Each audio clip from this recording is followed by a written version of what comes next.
Daniel Green, 36, going on 37 pretty soon, gay.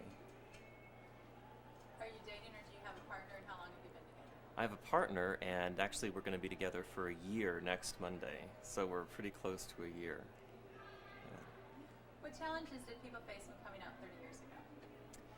Well, I can't talk about 30 years ago exactly because I'm only 36, but when I came out, I was 16, so that was 20 years ago. And, gosh, I was lucky because I went to the School of Creative and Performing Arts, and you'd think maybe everybody there was gay, but actually it wasn't really that many gay people, but it was just that it was okay to be gay there. And so I pretty much came out to most everybody when I was 16. But then when I went to UCLA to study theater arts, there's the whole fraternity system there, the whole Greek system, and I joined the Gay and Lesbian Association, GALA, and I was the publicity director. And I would go out, and I remember one time we were going out after a gay men's rap group, and we went to this pizza place, and we walk in, and these fraternity guys are like, "Fags did, AIDS did," seriously like that, and it was really immature and in a way painful. I mean, even though I felt like I was above being insulted by that, it's difficult to walk into a pizza place after you've had this really nice connection with a bunch of gay men and you're feeling good about yourself, and you walk into a restaurant and you're reminded that not everybody accepts your lifestyle. And then I actually wrote a letter to the editor of the Daily Bruin, and I talked about how these frat boys had received us in the restaurant. And believe it or not, the frat that they were from, they came up and they set fire to the Gay and Lesbian Association office. And luckily somebody stopped the fire, but they burned down part of the door, and they were trying to burn down the office. So much for writing an inflammatory letter, right? Yeah, I guess that's pretty much my story about difficulty. I mean, my grandparents were really against me, and unfortunately my grandfather disowned me twice. I mean, he disowned me, and then my grandmother talked him back into letting me back into their lives, and then he let me back in, but then I showed up with a lover, and that was just too much for him. And then he disowned me again, and I didn't see my grandparents again for a while. And I remember when I was at UCLA, the first Christmas that I spent entirely alone, because my mother had an affair with a guy who was 10 years younger than she was, and she didn't want his parents to know how old she was, so she claimed to be like 10 or 15 years younger than she was. So I couldn't be with her because she was with his parents for Christmas, and she couldn't have a son my age. And then my dad was with his parents, who wouldn't have me because I was gay. So I just spent Christmas by myself in the Greenery restaurant on Santa Monica Boulevard, just like feeling homeless. So that was a pretty pathetic part of being young and being gay. How was it coming out to your mother and your father? Well, my mother screamed bloody murder. She said, "What am I going to tell the neighbors? What are they going to think? Your son, the fag." And she said something about how she was going to have a fairy flitting around and acting effeminate, or I don't know, it was like these stereotypes that all of a sudden reared their ugly head the moment I told my mom that I was gay. And she thought that I was going to be a certain way based on what she thought gay people were. Luckily, she calmed down, and I actually kind of had to become a teacher to both my parents. I had to teach them, to sensitize them, to train them, to gently urge them to love me, which was sort of strange. I almost had to become my own marketing department, like, love me, I'm gay, it's all right, but I did, and I also had to teach my dad the same thing. He told me, son, you're 16, that makes you a chicken, and there are men out there that are hawks, chicken hawks, and they're going to want you to perform sexual acts with them. Have you ever thought about this? And he said, have you ever thought about having a man's penis in your anus? Have you ever thought about putting your mouth on a man's penis? And the weird thing is, I had never really thought about that. Because I just knew I was gay because being gay is an affectionate thing. It's about love and romance and affection. You don't necessarily think about the sex acts when you're a kid coming out. But I remember when my dad told me that, I was like, I never thought of that. But, well, actually, that does sound pretty good. You know? Do you think it's much easier to come out today? Well, I'd like to think so, but I don't know. You know, it's probably easier today than it was maybe even 5 years ago. I remember 5 years ago I'm a sign language interpreter, and I was interpreting in a school, and I was in a classroom every day, and one day the kids were just, every day I had to listen to faggot this and faggot that, and they didn't even know anything about me. They were just talking to each other. Oh, that's so gay. Oh, you faggot. And it stung me every time I heard it. I would go home and feel like, damn, why do I have to listen to this hate? And then one day they were just slinging it like mud, this hate, and talking about Adam and Eve, not Adam and Steve, and my brother's a fag basher, and I'm going to follow in his footsteps, and,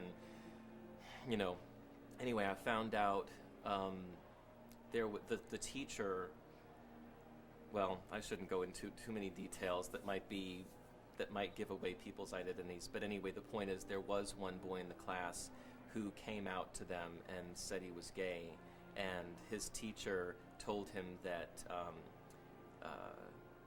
he brought it upon himself. He took the beating for it, and he brought it upon himself. He shouldn't have told them that he was gay. And that was only a short time ago.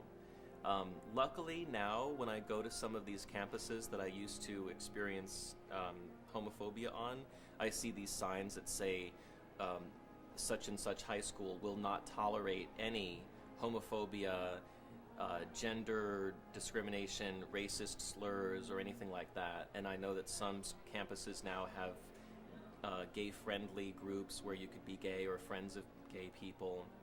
So I guess it's easier. I'm hoping it's easier.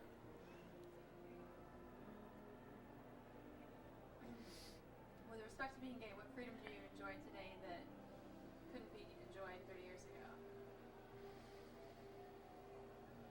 Well, gosh, 30 years ago, from what I hear, you couldn't even dance with a man in a bar. There were laws against that.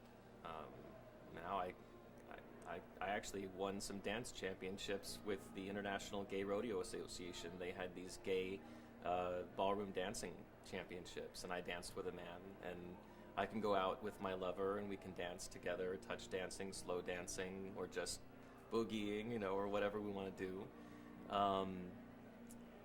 Every day, my lover and I walk our dogs, and we walk down the street holding hands with our arms around each other, or kissing each other, or whatever.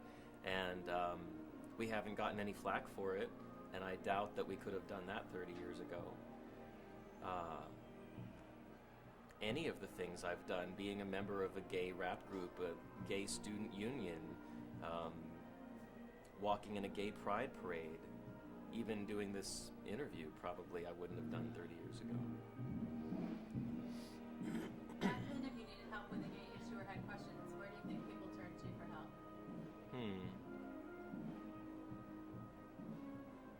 Well, I've heard that, unfortunately, a lot of people went through psychiatry that tried to turn them into straight people, aversion therapy, and I don't know what other methods, but I know that they weren't successful. They never have been. There's still groups like Exodus and Ex-Gays or whatever that try to make you into a straight person, and I haven't heard any success from those groups.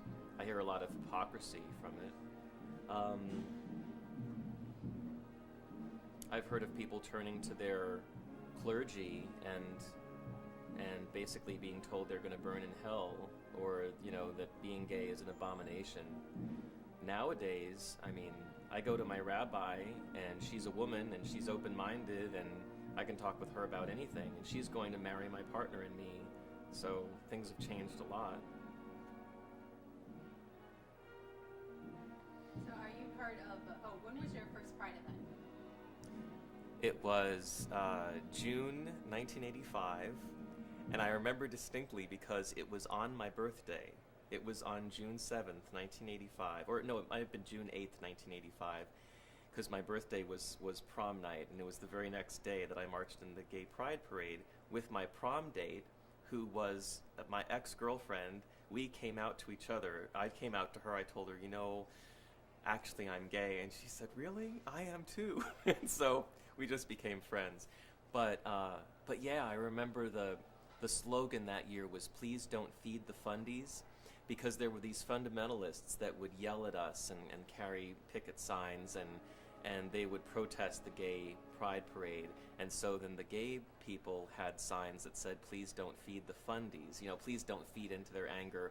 Don't engage in any hostile interaction with them or anything like that. So I enjoyed walking in the gay pride parade, and I was 18. Oh, the other reason why I remember that is because my mom said, you're not going to march in a gay pride parade while you're under 18.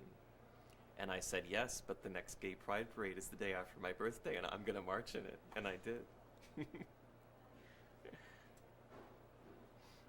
you ever been a part of a gay organization, club, or group? What and when? Oh yeah, definitely. Like I said, the Gay and Lesbian Association in 1985 at UCLA.